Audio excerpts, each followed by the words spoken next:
Are you overwhelmed by picking a health insurance plan? With all of the choices and all the things to consider, from deductibles and premiums to HMO, PPO, and everything in between, deciding on the right health insurance plan can feel like an epic task. Have no fear. We are breaking it all down for you so you can feel more confident in making the right choice for you and your family. This episode is made in partnership with the Allergy and Asthma Network and is a collaboration with the National Association of Medication Access and Patient Advocacy. We thank Amgen for sponsoring this episode. You're listening to The Itch, a podcast exploring all things allergy, asthma, and immunology.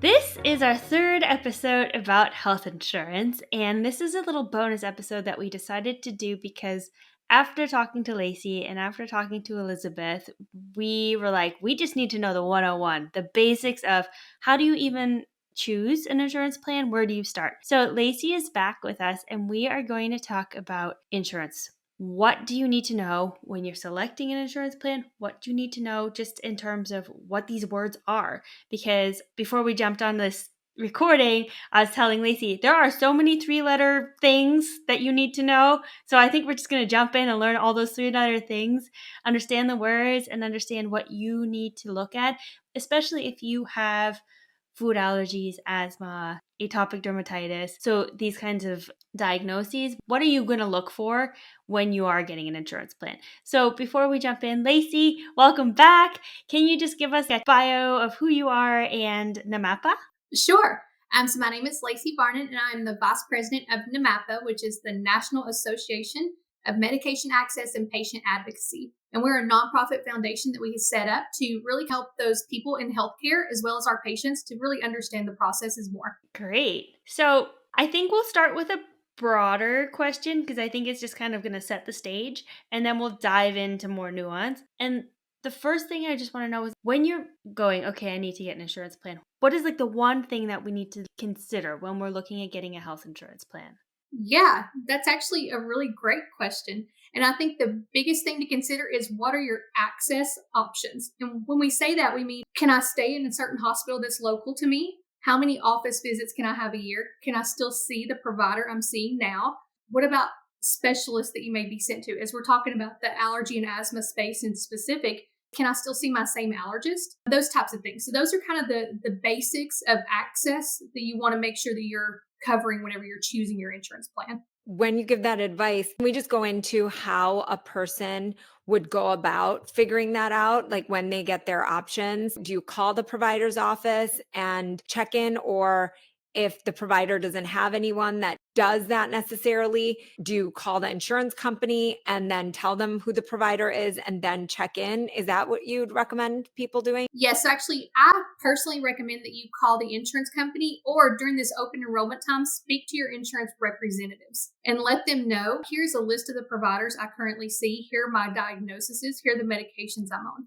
And have them help to guide you into selecting a plan that's going to best benefit you. If you don't happen to have access to a person in your employer office or anything like that in your human resources location that's going to help you with that, I definitely say reach out to the insurance company themselves. This is a lot of back work. It's a lot of research that's having to be done. So you will spend a lot of time going through the internet portals, paperwork to determine this, or you can simply ask someone and have them help navigate you. Got it. If I called the insurance company, someone would go through provider by provider and check to see if they would be covered under any particular insurance plan? They should, yes. So it's a customer service rep is what it is. And you basically would just say, these are the providers I'm seeing. I want to make sure I'm going to still be able to see them on this current plan. And does that vary from like plan ABC on whether or not a particular provider would be accessible? And would that customer service rep really be able to guide you on whatever that ABC plan is that your particular company has chosen? Yes. So that's another great question. Yes, they should, but it is going to be based off of that particular, like you said, not payer, because we have a payer, which would be like the actual insurance name, but then you have those specific plans underneath it. What type of plan is that is going to help determine the provider accessibility that you have. So 100%, if you were to call and say, I'm looking at getting this HMO plan with this particular insurance company, they should be able to pull that stuff for you and see. The insurance company, to me, personally, is your best resource because they have all of those plans loaded in their system. So even if you were to say, I'm looking at getting the gold plan within this particular one, they can pull that up and help you to navigate that a little bit better. Because calling the doctor's office, I'm going to be honest with you, is not going to be helpful. It's not going to be anything that they're going to be able to help navigate you with. This is really going to be more of the insurance payer and the patient conversation. We're talking about commercial insurance. As your employer picks out these different plans that they're going to be able to offer to you, there will be certain names, and I think we'll get into this a little bit later, the HMO, the PPO, the PSO. Those, again, a lot of those 3-letter words that we're going, what in the world are they? But it will also have a bit of summary of that. We get overwhelmed reading that summary. Again, I have a hard time picking my own insurance a lot of times until I sit down and really go through it. And you really just have to navigate what your financial situation is versus what your healthcare needs are. These are the doctors I need to see, and I don't want to pay but a certain amount. It'll help you to navigate which one of those plans within that you should be able to pick. You said you should have a list of your doctors, your budget, and perhaps the medication that you're taking, and make sure that you have those 3. And when you're looking at your plan, you're always thinking about, this is what I actually need to fulfill when you're deciding on which plan you want to choose. Yeah, so I would say diagnoses. The insurance company themselves are not going to necessarily, I don't want to say care, but they're not going to navigate your budget for you. That's going to be an internal decision you have to make. But any kind of diagnosis you have, because specifically with chronic illnesses versus maybe that college student who doesn't have to go to the hospital or the offices that much, that will help determine the best insurance route between those two individuals. So it's a more individualized process. Personally, what I advise patients to do is get a list of the doctors you currently see, your diagnoses, what are you currently seeing them for, and your list of medications. Okay, great. Thank you. So we're going to talk about these 3-letter words, the types of plans. But before we do that, there's going to be terms that Lacey's going to use that I think we really need to understand so that when she's explaining the differences between all of them, you know exactly what she means. So Lacey, I know there are a couple of terms that we're going to get through. I think maybe the first one we should talk about is premium. So what a premium is that's going to be the amount of money that you're going to be paying to your insurance company monthly. So this is what that regular monthly recurring cycle is that you're going to pay naturally just to be able to gain access to that insurance company. Another word that we want to really bring up that kind of gets a little bit confused sometimes is deductible. What is a deductible? So the deductible is going to be also an out-of-pocket cost, or the amount that you're going to pay before the insurance company is going to pick up anything. Okay. So there's going to be an out-of-pocket cost that a patient's going to be required to pay. And then once they reach that, the insurance company will then start picking up and paying a percentage or 100%. It depends on the plan of those healthcare services. If we were going to use an example of what a deductible was, we can say, for instance, your commercial insurance, say you pay, I'm going to throw out a random number. Say you pay $300 a month or $150 bi-weekly through your paychecks with your employer for your insurance. That's your premium. If we were to look at your plan then and say you have a $5,000 deductible, you would still be required to pay your premium monthly through your paycheck or through your employer like it's coming out naturally, as well as $5,000. And then the insurance company would start to pay a percentage on it. But they won't reach that until you pay your out-of-pocket cost or your deductible. Another thing that I understand is that premiums are usually taken out of your paycheck pre-tax. And that is a benefit because that money then goes further because it's money that will never be taxed. And so when you're looking at your premiums, that's something important to remember. And then the deductible is money that you are spending from your pocketbook. So that's money that's post-tax. So just to summarize, a premium is something you pay monthly and you're always going to pay that monthly. A deductible is you're paying to a certain point. So in your example, $5,000. And then once you hit that 5,000 point, then the insurance kicks in. Yes, I think it's important to remember that your premium and deductibles are two different costs though. So paying towards your premium is not going to affect your deductible at all. It's a completely different bucket. So you would say it's a completely different cost that you're paying. And that's really important for people to remember because I think people get very confused by that. Do you pay the deductible?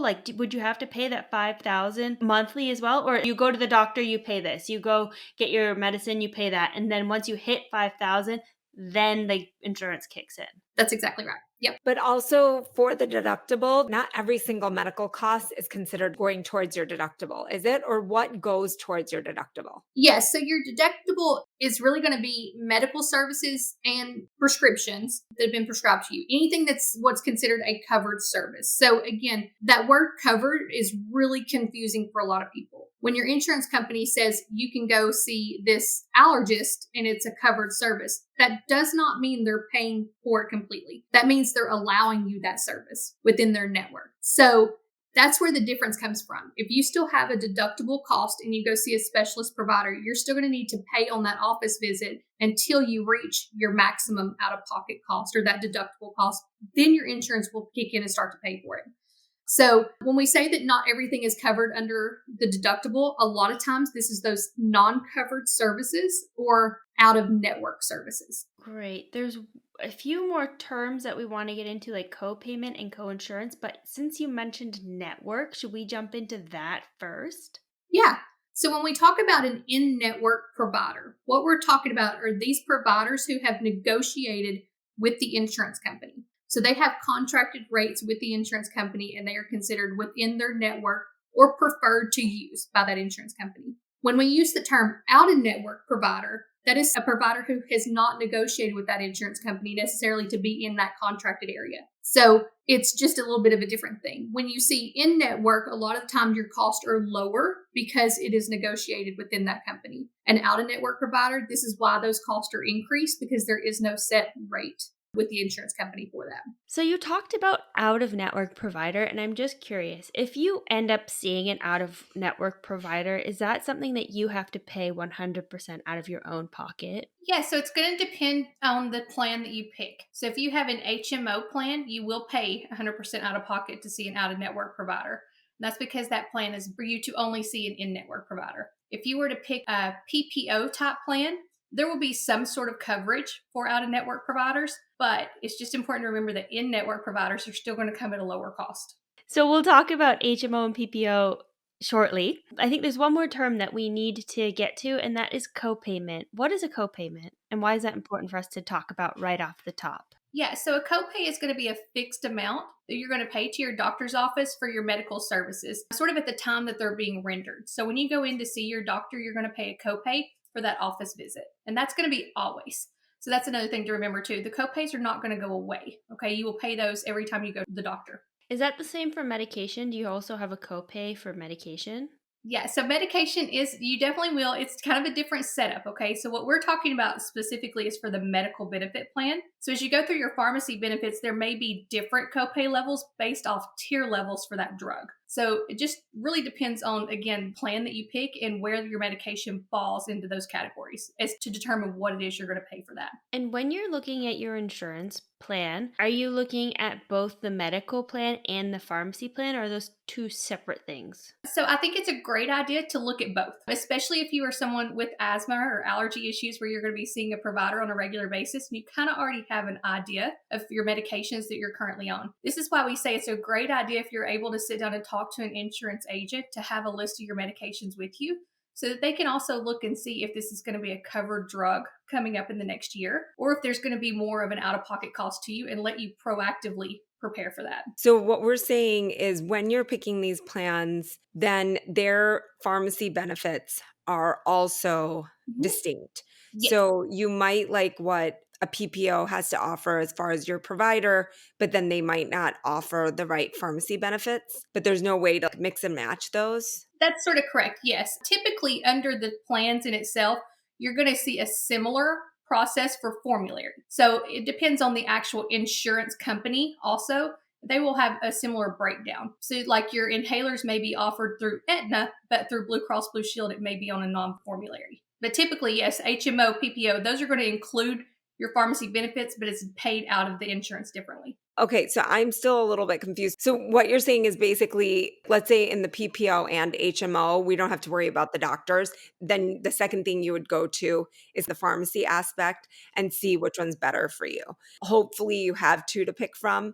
You may only have one to pick from for your doctor. And then you just look and see if the medications are covered and just cross your fingers and pray, or you switch doctors if it's really important to you to stay on the medications. 100%. I do think that, again, when it comes to medication access in general, this is definitely a rabbit hole we can go down, but there are going to be alternative solutions to help you get on that medication. So while you are going to have formularies that are going to come up to with the coverage you're going to pay, how much is your insurance going to pay? How much is it going to cost you out of pocket? That's when we also will look into assistance programs for your medication, or any kind of manufacturer coupon, or even what we call a patient assistance program or a free drug program, depending on affordability. So when you're picking your insurance, yes, you may not have a ton of choices to choose from on your pharmacy benefit side based off the insurance plan that you pick. However, that's when we start looking further into, are there additional options that can help you with your medication coverage?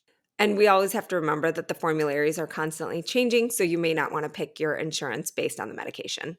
When at all possible, in the perfect scenario, you're going to be able to have your medication list and say, yep, everything's covered and it's great. We all know that affordability is the reason why patients do or don't continue on medications a lot of times. So luckily, there is other options available, but we just have to get to that next point. So I wouldn't be scared off completely if you compare insurance plans and you realize none of your medicines are covered on all of them.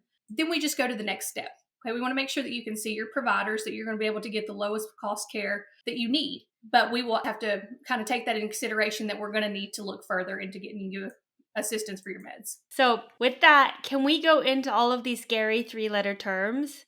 Should we start with HMO?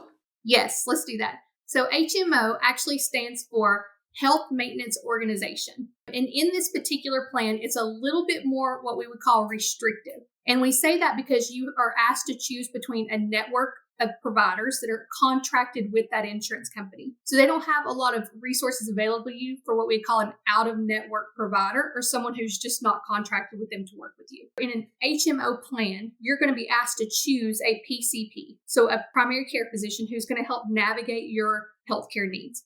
So if you were to need to see an allergist for some reason, your PCP or your healthcare provider is going to refer you to that allergist. It's not going to be so simple as you just being able to go see one on your own. You're going to need to go through your primary care doctor first. HMO plans typically do have lower cost to the patient, but again, it comes at a price of being a little bit more of a restrictive care.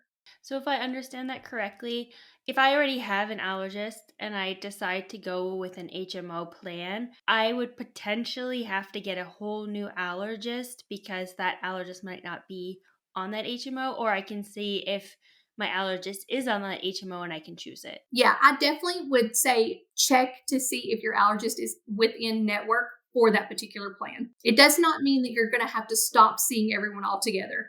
It just means that if for some reason that provider is not in network, you will be charged higher cost for that, because it's not going to be considered a covered or a financially covered service offered by the insurance company to see a doctor that's not within network with them. So if I have an HMO and I still want to see my allergist, but my allergist isn't covered in that HMO, I can still see the allergist, but that's out of pocket cost? It's going to be an out-of-pocket cost for you. So again, basically you would be seeing that provider with almost no insurance coverage, especially when you're looking at an allergist or a specialist of some kind. That's going to be an extreme high dollar cost to you. So you would say that the HMO plan is more restrictive, but the premiums or the out-of-pocket cost can be lower? Yes. And again, you can see these specialists. You just have to make sure they're within network. I would actually say the patients that benefit more from an HMO plan are patients with chronic illnesses. And those typically are because it's a managed or it's a coordinated service, and you constantly have that in-network communication.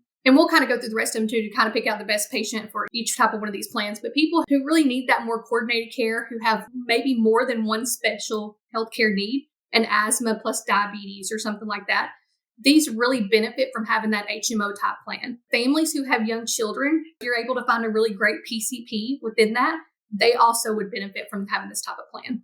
Only because it's lower cost, or what other benefits are there? Yeah, so it is going to be a lower cost. They focus on preventative care as well. So a lot of your preventative care may be covered financially. through this particular plan. When it comes to these specialized services or the chronic illnesses, it's definitely better because it's well coordinated. It's more of the internal process of the PCP refers you out to an allergist. So everyone is in the know of what's happening. And it does tend to keep your costs down lower, which these chronic illnesses can cost quite a bit of money when it comes to the patient. And those referrals, usually the referral is for the first visit. And then after that, if the doctor needs to see you again, you don't necessarily need a referral for every single one of those follow-up visits. No, not necessarily. It's just that the primary care doctor is involved in referring you out to that physician to begin with. Okay, so the next 3-letter scary thing is a PPO. So the PPO is actually the Preferred Provider Organization, and it's a little bit more flexible than the HMO was. So it's going to give you the ability to choose providers both in-network and out-of-network. It's not going to put it like a restricted barrier on that. What does that mean? That does not mean it's going to be the same price at all, but it just means that you have more flexibility to choose your providers from really anywhere. I would say the person who's going to benefit the most from this type of plan are those who have a job where you have to travel a lot. You may not be in the same state regularly. And this is a great plan for that because you're able to get healthcare outside of your bubble, I like to call it, outside of that really group close area that you're used to coming to. Now, these do come at a little bit more cost too. So there's going to be a higher premium, a little bit more of a cost of an out-of-pocket side. So for instance, if you were to see an out-of-network provider, it's going to cost you more money out of pocket than it would if you were to see a provider in network. So I guess the biggest thing with the PPO plan in general is that it allows you that flexibility to go and choose whoever you want to. There is no referral needed in this plan too. So that's also a great thing to bring up. So say you go to see your PCP and you start getting symptoms and you really want to be allergy tested. You can just go to your local allergist or make an appointment with them. You don't have to have that initial setup with your primary care doctor. So the difference between an HMO and a PPO is that with the HMO, you have to stay within the network or you're paying pretty much full cost. With the PPO, you can stay within their network or you can go outside of the network. And if you go outside of the network, it's not going to cost you as much because it's going to be sort of covered. Is that what I understand is the difference? It's not what we would call restricted. So in other words, where under an HMO, they'll just say there is no coverage for an out-of-network provider. You have to see someone that's in network for insurance coverage. On the PPO side, there may be a potential for a little bit, but it's not going to be covered the same percentage as it would be if you saw an in-network provider. So it will still be a higher cost to the patient, but it will not be a non-negotiable service, I guess you would say. And then we have to go through EPO. So an EPO is also another type of insurance that's available, an insurance plan that's available, and it's considered the exclusive provider organization. What that means is sort of a mix. It means that you still need to receive your care from these in-network providers or these providers who are contracted with the insurance company to see you, but you're not required to pick a primary care doctor. So it's a little bit of a mix between the PPO and the HMO for that service. Just like the HMO, you have to choose your in-network provider. Like the PPO, you don't have to see a PCP. These typically also have a little bit lower cost, definitely lower than the PPO cost. So it's sort of that in between the HMO, PPO side of it. The people who are going to best benefit from having the EPO plan is really going to be those who don't mind only having a certain list of doctors to choose from, typically a really small list. It may not be 60, 70, 100 doctors that you can choose from. It may be 20 or 30 or a little bit lower than that. So, and those who don't frequently go to the doctor. So this is where a lot of times I would like to say, I always use college students as my go-to example because we're young and, I'm not a college student anymore. We used to be young and relatively healthy and did not have to frequent doctors a whole lot. People who do not have that many outstanding healthcare needs, if you do not have a chronic illness, if you really just go kind of once a year for your physical checkup, the EPO plan is more beneficial to you because it's at a lower cost and it doesn't really have a whole lot else to really give for you. It's really just that preventative care type thing. Okay. And then lastly, we have the POS, point of service insurance. Yeah, the point of service insurance. So this again is going to be one of those kind of strange combinations of an HMO and a PPO plan. Typically, you are going to be asked to choose a primary healthcare provider within that plan. However, you are going to have both in-network and out-of-network options available. POS plan is going to have a lower premium than your PPO plan. but it is going to be a higher premium than that original HMO plan we were talking about. So it's going to be kind of that in-between side to where you just need to look at your financial situation to see which one you would benefit more from.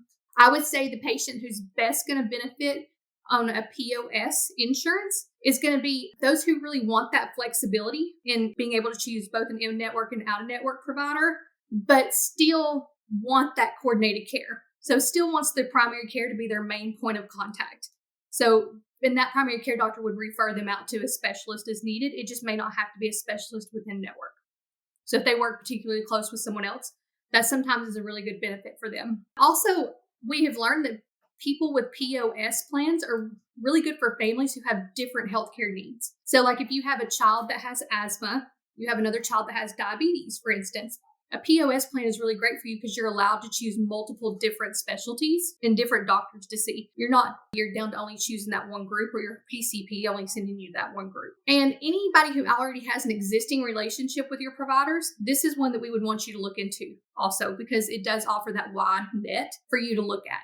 So if you notice that, for instance, your allergist is not on your HMO plan, maybe look at the POS plan and see if they're listed anywhere within that, because they also, it seems to be casting a wider net, and you're able to see much more variety of physicians than you would under that more restricted plan. Okay, I think for myself, I haven't really seen EPO and POS come up in the options that I've had through my insurance providers that my company has picked for our plan, but it's good to know that they exist, and that if they are options, then all of these sound really interesting and good. So now we have a few other terms that we want to talk about. Thank you for explaining those 4 different options that we have for insurance plans. The next thing is a high deductible health plan. What is that? So a high deductible health plan is exactly what it says it is. So it's going to be a high deductible associated with it, but it's going to come at a lower premium cost to the customer. So the perfect patient or the perfect person to select this type of insurance is someone who does not go to the doctor regularly or does not have any kind of chronic illness. So when you have a student or someone who's maybe just out of college and has their first job, something like that, but they do not have to go to the doctor regularly, this is a great option for them because it'll keep their monthly payments to the insurance company low while not having to force additional payment. But when they go to the doctor, they're going to be subject to a higher cost at that time. And I know that we talked about this when we talked about deductible, that if your health insurance is through your work, remember that is like a pre-tax money. So you might not want a high deductible plan because you want to not have to pay the deductible from the money that's already been taxed.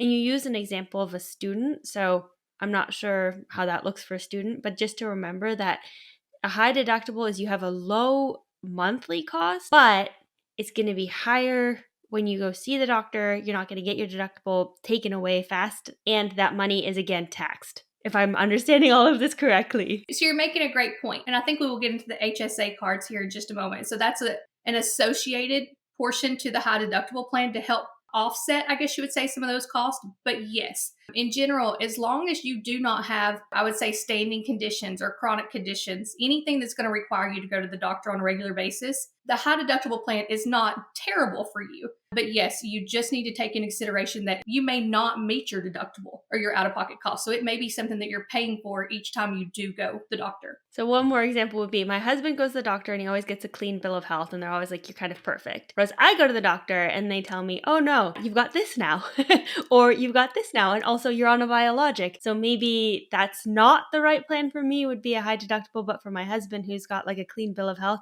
he would be the kind of guy who goes for high deductible. Exactly. Another super great point. So say that your insurance is through your husband's employer. As he goes to choose that insurance, he wants to take into consideration any illness or any condition that you may have that may also contribute to that out-of-pocket cost. Because there is definitely a difference between meeting that $2,000 deductible and meeting a $10,000 deductible. When you're going to pay on that all year long for you to have to go to the doctor. So while both sound very unaffordable, one is able to be reached a little quicker than you having to pay constantly as you go. That's where, again, people get extremely frustrated, rightfully so, with the cost they're having to pay just to go to the doctor. Yeah, I think that's a really confusing concept because they'll be like, but you were supposed to be an in-network provider. And then they just don't get that it's the beginning of the year and they haven't used any of their insurance. And so everything is coming out of pocket for them. I always go back to that word covered. It's a very confusing word in healthcare because we say in-network providers are covered or a service, a specialist is covered, does not mean that the insurance company is paying 100% for it. It means that you are basically allowed to have those services under that insurance. Sorry, I just want to understand this. So if you've met your deductible and then you go to the doctor and they're covered, quotation marks covered, is the amount you're paying smaller now? You'll still have a copay and then the amount you pay is smaller, or you don't pay anything now, you just pay a copay? It is. No. So I'm going to throw another term at you. I'm so sorry. Co-insurance. We're going to throw this term out there because co-insurance is a percentage. So once you meet your deductible, if your plan has a co-insurance on it, then you're going to pay that percentage for the rest of the time. However, it's much lower. After you meet your deductible, your insurance plan may cover 80% of all your medical care costs, and you'll pay 20%. There is a difference, definitely. There are some plans out there that will cover 100% once you meet your deductible. So again, it's just going to take, honestly, laying them out and seeing which is better for your financial needs. Okay, and then one more thing. So if you have a plan that once you meet your deductible, then they cover 100%, do you still have a copay? The copay is a fixed amount. That's a great thing to remember. It's paying the fee to go to the amusement park. I say looking at copays or premiums even sometimes is very similar to a subscription to Netflix. It's something you're going to pay monthly to use that service. When you look at a copay, it's what you're paying each time just to go to that doctor. It just seems like there's so many different things that you're paying at different points. And I think that's what's so confusing is it's like, okay, so I'm paying monthly, but then I'm paying every time I see the doctor.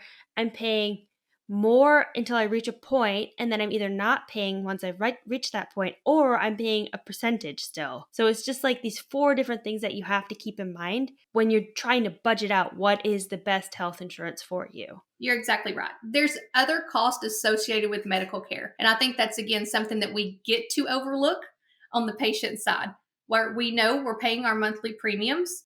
Personally, for me, I don't even pay attention to those anymore because they are deducted from my paycheck. So to me, it's something I don't even have to see. I like that side of it. So it's not a bill I'm having to pay out. When you come to your copays, yes, you're paying every time you go there. However, there are other costs associated with that. So again, you may see an EOB or an explanation of your benefits that's showing you what all was done at the doctor's office that you're not personally being held accountable for. There's adjustments. There's all kinds of things that doctors' offices do to have to offset that cost as well. But that's the thing that people, I think, have this assumption that they're paying everything every time they go. And they're really not. Healthcare is just expensive, unfortunately, but they are definitely paying their portions of it. I think that you make a great point. You need to take into consideration your copay every time you go to the doctor, your deductible, your premium, and also that co-insurance. You need to be aware if you're going to have a percentage out of pocket for the rest of the year. That may help you to, I don't want to say limit how much you go to the doctor, but if you're able to combine appointments, it helps you to navigate your healthcare with your provider. So you mentioned health savings account, which is HSA. Can you tell us a little bit more about what that is? Yes. So an HSA is going to be accompanied by or attached with your high deductible plan. It's going to be an option you have available. It's not mandatory, but it's an option available to you. What it is it's going to allow you as a customer to make contributions to that account as well as your employer. So your employer can match what you put into that account, and all that is done pre-taxed. So it's pre-taxed. It's also going to be something that's going to be on your paycheck. So it will be deducted just like your insurance premium would be. It sits into an account. So you would be provided a card like a debit card or credit card, and that's where that money lays. The one great thing about those HSA accounts, typically you're going to have these plans with high deductibles, so it's going to be harder for you to pay for those visits. You have this HSA card and you contribute $20 a month to it, $10 a paycheck, something like that.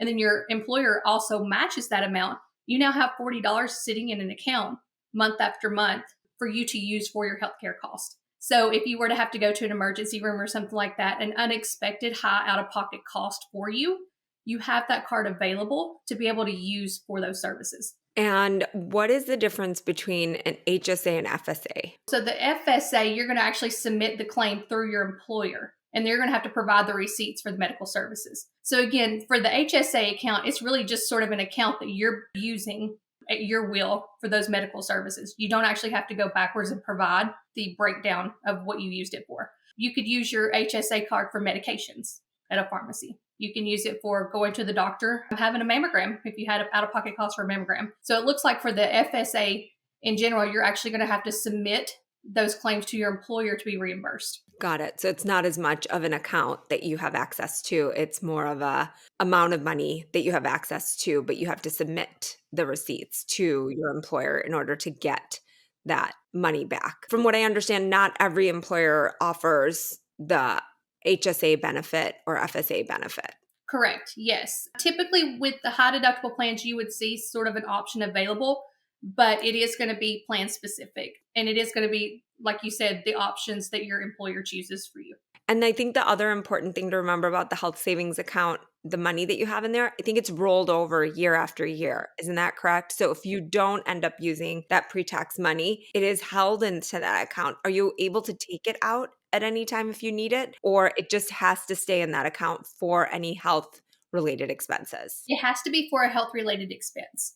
That is the plus. Now, like you said, though, if you're someone who does not go to the doctor often, if it's not something that you see on a regular basis, you don't have to spend that money. So say you were to have an HSA account for 3 or 4 years and you continue to contribute to it, and then you have to have knee surgery. You have that available to you to use at that point as well. What if you switch employers and you switch insurance companies? Then what happens to that HSA account? Yeah, so you actually still will be able to use that HSA card until those are gone, but you would not be in your previous employer, of course, would no longer be contributing to that particular account.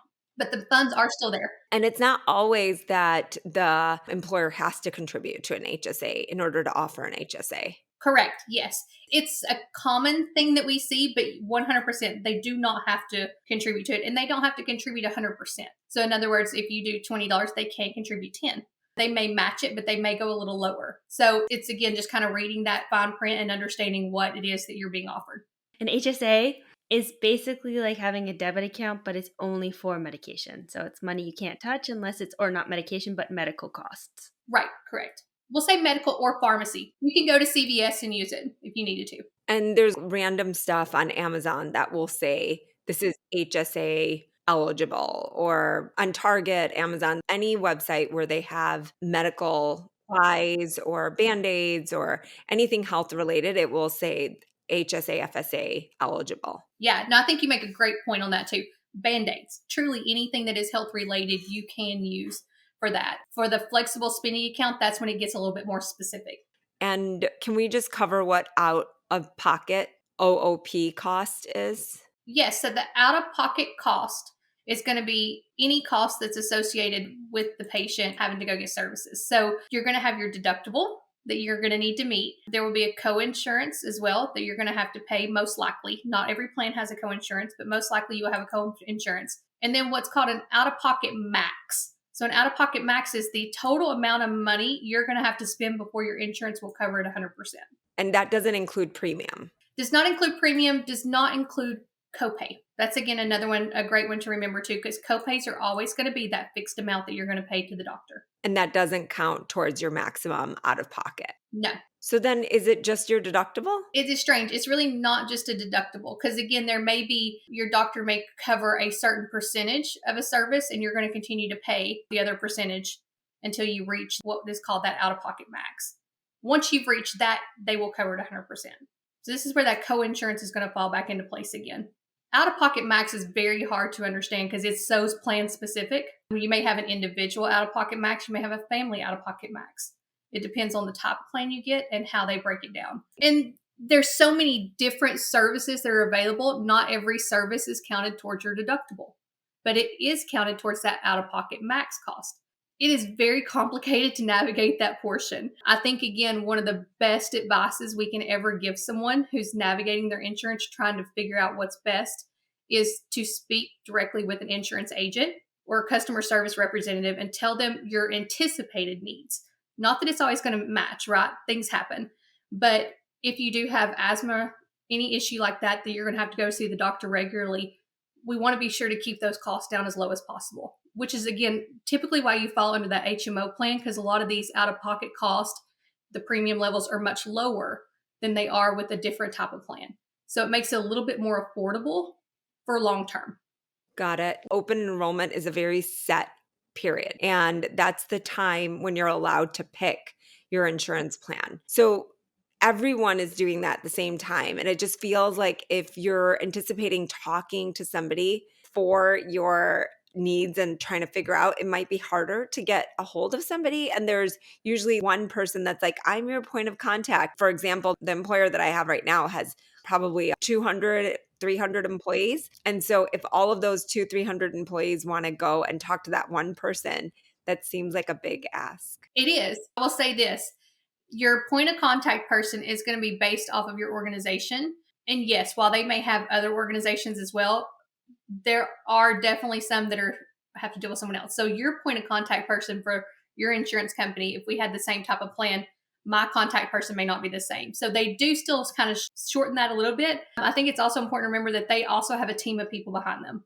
So whereas they're your point of contact, they can delegate that to someone else to actually help navigate that as well. So I still feel that that is one of the best options available when it comes to something so strategic. I also will say that human resources, if you're in a facility or an office that has a human resources person or someone who is in the office really good navigating insurance, that is also a great resource. Really just sit down and talk it out with a friend even. Here's what I need. Here's what these are. What do you think? Because you should be given like a booklet or some sort of information, whether it's a website address or something, on these types of plans and the options available. And so you compare. I guess you'd say open enrollment is not meant to only put off on someone else. It is for you to navigate a little bit. You're going to have to research it. You're going to have to look at it and understand, or try your best to understand what it means. But don't be afraid to reach out for help if you can. If you just do not get it and it's something that's too hard for you to follow, 100% before you make a choice, reach out to someone. Don't just choose something because the numbers look better on paper. Make sure it's going to be something that fits your needs. So do you have to do open enrollment every year? And do people just some people just don't even know it exists? Yeah, from mid-October to the 1st of December. It's usually the first week in December. Everyone knows it exists even if they don't know it by name. So they may not have heard the term open enrollment, but they know that their employer is going to reach out to them at a certain point towards the end of the year and say, here's your insurance options for next year. So that is something that is done. I don't know that it's necessarily called open enrollment at every office that exists. It's definitely just that time period that you're provided the information, and then you have a length of period for you to choose what you're going to do for the next year. But yes, you do it every single year. When it comes to family, like we mentioned earlier with my husband and me and how we have very different medical needs and pharmacy needs, when you're putting together that list of what's the right plan for me and you have family members on that plan, you also have to include them, right? So you can't just forget that it's not just you on this plan, it's everyone else. And then you have to factor in all of that. And then maybe what's right for you might actually not be right for the whole family. Yep. It's a running joke that we have. We tell all the men that we talk to about insurance to give the papers to their wives. Just because, again, we want them to be able to really consider everything, or just to be able to sit down and go through it all. And it tends to be that we're just a little bit more detail oriented on a lot of stuff. We have known a lot of even our really close friends will go in and say, oh, I just want the cheapest one. But then they have children who have asthma, who need to be on all these inhalers. And then they're frustrated the rest of the year that they're paying for these things. And we're going, okay, so see, here's the difference. We want you just to understand enough about it to be able to make an educated choice on what it is you need as a family as well. Yes, you have the option to choose a single insurance, so individual insurance just for you. But if you have a family and you're choosing a family plan, it needs to be taken into consideration the healthcare needs of the family and not just the individual who is getting the insurance through their employer. Yeah, that's really important to remember, that it's a whole other spectrum, and that you have to sit down, and every family member needs a piece of paper with all their things, and then you can just create this mind map of what you actually need. And actually, one more question. If your employer is sticking with the same insurance company, basically, I'm assuming that that agent might be able to go back and look at your history and say that, you know what, last year, this, and this happened, and seems like you used these benefits, or you didn't meet your deductible, or whatever. And so maybe this year it would be better for you to switch to XYZ plan. Should they have that ability to? Yes. They should kind of have that ability to. I will say that, again, on both sides of it a little bit. I think that it's still very important to be able to understand and have an idea yourself of your insurance and how you did use it and how you didn't use it. Very complicated, I understand that, but at the same time, your insurance agent may not be able to dedicate that much time to going into your history. They may just be looking at your future. Got it. But it might be important just to have that information from the last year and just sit down and think about, how did I use my insurance last year? And one of the other great things someone can do if they have a second out of their date, if you go by your pharmacy, have them print you out a pharmacy list for the last year. That will show all the medications you filled there. That will help you to not go sit down by each bottle and try to write down everything and then accidentally miss one because you forgot you were on prednisone for a sinus infection earlier in the year. It just kind of helps give a snapshot of what happened that year, medical wise, that required you to be on any additional medication. So I always say that that's a really good resource too to have, is just the printout from the actual pharmacy. Well, I think we've talked about so many different things. Thank you so much, Lacey. I think that this is going to be at least a good starting point for people that feel overwhelmed. They may still feel overwhelmed, but at least they feel like they understand the terminology a bit better, and it may help them at least navigate the process a little bit easier. But I think the key message that I'm understanding is that it is complicated and that there are resources, even through the insurance companies, where you can sit down and really talk to somebody about the different plans and which one might be better for you. Exactly. Great. Thank you so much. Thank you. Thank you for listening to today's episode. Remember that all information you hear today is for informational purposes only and are not intended to serve as a substitute for the consultation, diagnosis, and/or medical treatment of a qualified physician or healthcare provider. And also, don't forget to subscribe to our podcast. And if you have a second, help spread the word by rating our podcast and sharing with your friends and family who might also be interested in learning more about allergies, asthma, and immunology. You can always stay up to date by checking out our Instagram, The Itch Podcast, where you can leave questions you are itching to know, or check out our website, which is www.itchpodcast.com, which contains more information about the subjects we covered in today's episode and every episode. Until next time, have a fabulous week.